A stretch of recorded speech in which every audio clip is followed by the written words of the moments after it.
এই দেখুন কতগুলো মাছ লেগেছে, এই দেখুন জাল পুরো মাছে ভর্তি হয়ে গেছে। কাতলা মাছ, রুই মাছ, তেলাপিয়া মাছ। দেখেছো বাবা কত বড় বড় মাছ পড়েছে? কি মাছ এগুলো? কাতলা মাছ, রুই মাছ। চলো মাম, বালতিটা নিয়ে এসো। হ্যাঁ মাছগুলো বের করে ফেলো মাম। বাবা দেখেছো কত বড় বড় মাছ? দেখেছো রুই মাছ কেমন লাফাচ্ছে দেখেছো? পুকুরে এখন জ্যান্ত মাছ না। হ্যাঁ আমাদের পুকুরের মাছ হেভি টেস্টি হবে। হ্যাঁ, অনেকগুলো মাছ পড়েছে তো আজকে। হ্যাঁ মাছ, এটা কাতলা মাছ আছে হ্যাঁ পুকুরের, একদম জ্যান্ত মাছ।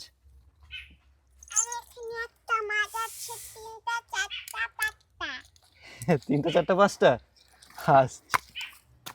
সব লাফিয়ে পালিয়ে আসছে। এই দেখুন কতগুলো মাছ পড়েছে। পুকুরে জাল ফেলে প্রথমবার এতগুলো রুই আর কাতলা মাছ পড়লো। হ্যাঁ